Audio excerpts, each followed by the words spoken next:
आप लोगों ने महाभारत कालीन वो कहानी तो अवश्य ही सुनी होगी, जिसमें कि युधिष्ठिर को बंदी बनाने के लिए द्रोणाचार्य जी ने चक्रव्यूह का निर्माण किया था और अर्जुन को छल से दूर भेज दिया था।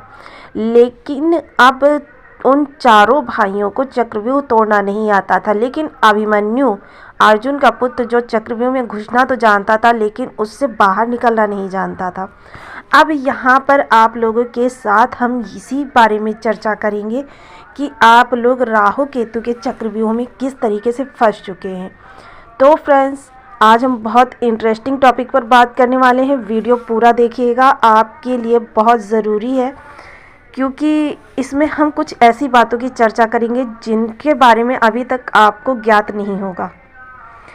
तो चलिए शुरू करते हैं। अगर आपके यहाँ पर 10 नंबर बना हुआ है तो ये राशिफल आपके लिए है, और अगर कुंडली में कहीं भी चंद्रमा के साथ 10 नंबर बना हुआ है तो भी ये राशिफल आपके लिए है। अगर कुंडली आपके पास नहीं है तो आप इसे नाम राशि से भी देख सकते हैं। तो फ्रेंड्स देखिए, आपके राहु जो है पराक्रम भाव में बैठे हुए हैं और केतु जो बैठे हैं आपके भाग्य भाव में बैठे हुए हैं। अब पराक्रम भाव में बैठे हुए राहु क्या करेंगे? पराक्रम भाव होता किस चीज़ का है? जुनून का, जिद का, पराक्रम का, एफर्ट का, छोटे भाई बहनों का। तो ये चीज़ें आपको देखनी है, क्योंकि राहु देखिए पिछले आपके 18 महीने राहु कहाँ गोचर कर रहे थे? आपके सुख भाव में और कर्म भाव में। तो उनकी स्थिति के बारे में तो आपको ज्ञात ही है।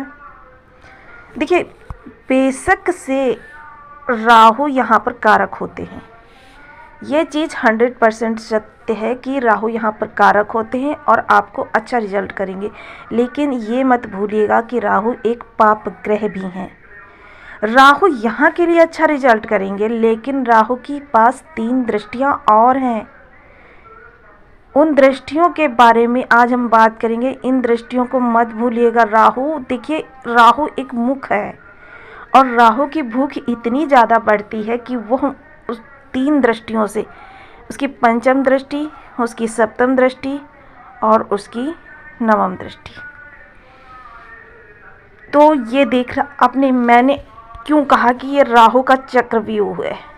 मैं आपको पहले के कई वीडियोस में ये चीज़ बता चुकी हूँ कि राहु के विस्तृत को कभी भी जो है छोटा नहीं समझना चाहिए। बेशक ये दोनों बैठे हुए आपको एक ही भाव में दिखते हैं, लेकिन इनकी देखिए 6 भाव, आपके 6 भाव कवर हो चुके हैं। 4 भाव राहु ने कवर किए हैं और 4 भाव केतु ने कवर किए हैं। अब आपके कवर हो चुके हैं, बचा क्या? 4 भाव। 4 भाव से जीवन नहीं चलता, क्योंकि जीवन जो है 12 भावों का नाम है। जीवन में हमें सभी कुछ चाहिए होता है। देखिए, आपके 8 भाव कवर हो चुके हैं। कौन कौन से? पराक्रम, दाम्पत्य, भाग्य और आपका लाभ। 4 भाव कवर किए राहु ने।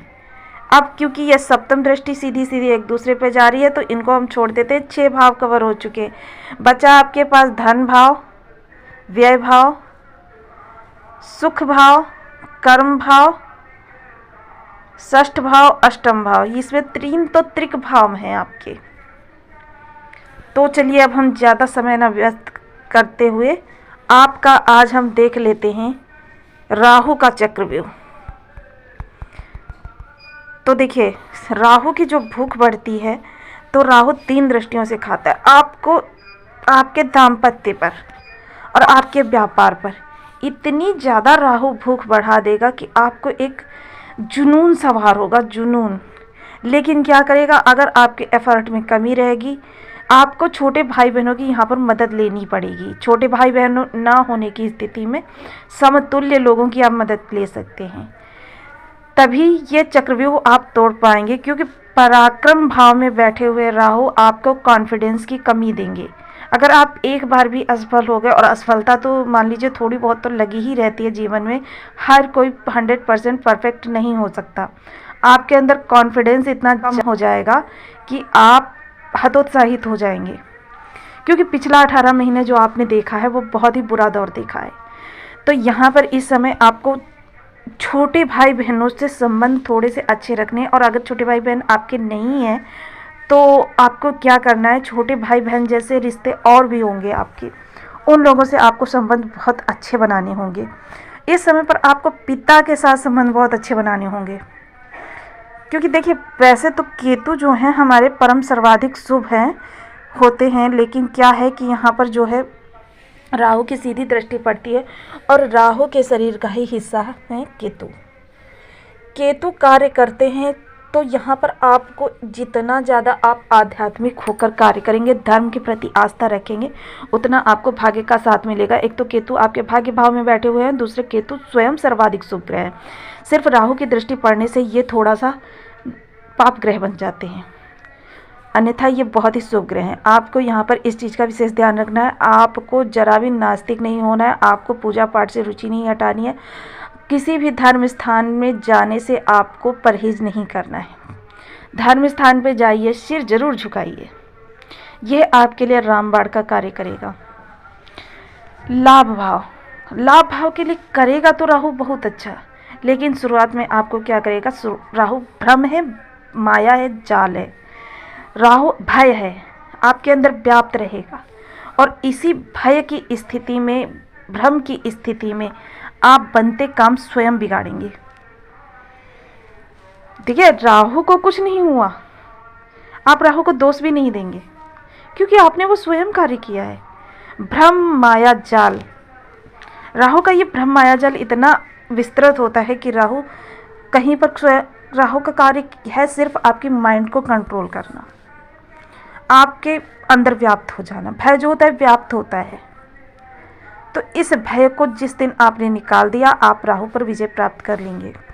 और केतु पर विजय प्राप्त करने का सिर्फ एक ही तरीका है कि आप आध्यात्मिक बने।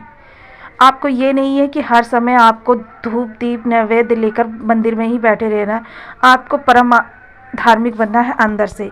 कोई भी मंत्र आप जाप करने लगते हैं या कुछ पढ़ने लिखने लगते हैं, 1 घंटा आप समय निकालिए, कुछ सीखने लगिए, आपकी हॉबी जो भी हो।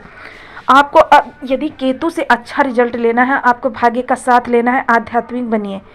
कुछ भी ऐसा जो भी आपकी हॉबी हो, जो आप पहले से ना सीख पाए हो, इस 18 महीनों के दौरान उसे 1 घंटा समय निकालकर सीख डालिए। देखिए आपके लिए कितने अच्छे रिजल्ट प्राप्त होते हैं आपको। ये घर कौन सा है, ये घर है आपकी सुंदर सी राइटिंग का। 1 पेज राइटिंग रोज लिखना शुरू कर दीजिए। मैं आपको पूजा पाठ नहीं बता रही हूँ, अभी बताऊंगी आपको वो भी, लेकिन इस समय पर मैं वो बता रही हूँ जो आप कहीं पे बैठे बैठे कार्य कर सकते हैं। 1 पेज राइटिंग लिखना शुरू कर दीजिए। देखिए ये आपको 3rd भाव के कितने अच्छे फल प्राप्त होते हैं। केतु कहाँ कहाँ कवर करेंगे, केतु आपकी लग्न को कवर करेंगे और राहुदेव सप्तम में स्वयं बैठे हुए हैं और आपके ज्ञान भाव को। तो ये 2 भाव आपके हो गए। लग्न में जब केतु आ जाएंगे तो क्योंकि सप्तम दृष्टि इनकी राहु की पड़ रही है, तो देखिए अगर राहु को आपने शुभ कर लिया तब तो केतु इतना बुरा प्रभाव नहीं देंगे कि, जैसा कि मैं हमेशा बताती हूँ, केतु सर्वाधिक शुभ ग्रह हैं। तो अगर नहीं सही किया इन्हें तो क्या करेंगे कि आपके अंदर, जैसा मैंने बताया, हीन भावना, आत्मविश्वास की कमी, कार्य से मन का उचाट, कि कोई भी कार्य आपको करने के लिए कहा जाएगा, आपको ऐसा लगेगा बस इस कार्य को करने में आप आनंद से कोई भी कार्य नहीं करेंगे। किसी से आपसे मिलने के लिए कहा जाएगा तो आप अंदर से एकाकी हो जाएंगे, आपको मिलने में डर लगेगा, चाहे वो प्रोफेशनल रिश्ता हो या पारिवारिक रिश्ता हो। आपको किसी भी व्यक्ति से मिलने में डर लगेगा, अंदर से एक अलग सी ही भावना व्याप्त होगी, जो कि मतलब अनकही भावना होगी, जिसको शब्दों में बयान करना मुश्किल है। ज्ञान के मामले में ज्ञान आपके पास बहुत होगा, लेकिन वो ब्लॉक होगा। जैसे पेन होता है, उसके अंदर की निब होती है, निब से हम लिखते हैं, लेकिन जब वो कैप उसके ऊपर चढ़ जाती है तो वो निब अंदर हो जाती है, निब किसी को दिखाई नहीं देती। यानी इस तरीक़ा का आपका ज्ञान होगा। आपका ज्ञान तो बहुत होगा, लेकिन आप उसको एक्सप्लेन नहीं कर पाएंगे, उसके अनुरूप कार्य नहीं कर पाएंगे, उसमें अवरोध उत्पन्न होंगे। तो ये कार्य करके चलिए। इसके अलावा आप देखिए आपकी कुंडली में राहु केतु कहीं इन 3 भावों में तो नहीं बैठे हुए हैं, जो त्रिक भाव बोले जाते हैं, षष्ठ, अष्टम और द्वादश। यदि इन भावों में बैठे हैं तब तो और भी बुरा रिजल्ट मिलेगा। तो सबसे पहले तो आप इन दोनों के बीज मंत्रों के जाप करिए या फिर इनके रुद्राक्ष धारण कीजिए। तो बीज मंत्रों के जाप है, मैं आपको वो मंत्र बताती हूँ जो आम गृहस्थ आराम से कर सकते हैं। आप इनका अपनी सुविधा अनुसार 1 माला, 2 माला, 5 माला, 7 माला का जाप कर सकते हैं। संकल्प ले लीजिए और 1 माला, 5 माला, 7 माला का जाप शुरू कर दीजिए। राहु के लिए ओम राम राहवे नमः और केतु के लिए ओम किम केतवे नमः। इनका आप जाप प्रतिदिन करना शुरू कर दीजिए। आप देखेंगे इनके आपको शुभ फल प्राप्त हो रहे हैं। और ये मंत्र तो मैं वैसे भी कहूँगी कि आपको रेगुलर करनी चाहिए, क्योंकि देखिए राहु केतु हमेशा जो हैं इस जीवन में पूरी लाइफ किसी भी भाव में बैठ जाए, 6 भाव तो आपके ब्लॉक हो गए, आधा जीवन आपका निरर्थक, आधे जीवन से आप कैसे क्या करेंगे। तो हमेशा ही इनके दोनों के ज़्यादा नहीं, 1-1, 2-2 माला का जाप करते रहिए। और इसके अलावा आप क्या कर सकते हैं, देखिए गौरी गणेश जी का पूजन कीजिए। हर पूर्णमासी को सुपारी पे मौली लपेट कर उनका पूजन करें और गंगा विसर्जन कर दें। गौरी गणेश राहु केतु को कंट्रोल करने के लिए बहुत कारगर उपाय है। तो फ्रेंड्स, आपको ये वीडियो कैसा लगा कमेंट बॉक्स में ज़रूर बताएं। अगर चैनल पर न्यू है तो प्लीज़ वीडियो के नीचे आ रहे लाल कलर के बटन को दबा दें, घंटी को भी बजा दें, वीडियो को शेयर भी कर दें। मिलती हूँ नेक्स्ट वीडियो में, तब तक के लिए नमस्कार। अपना ध्यान रखें, स्वस्थ रहें, मस्त रहें।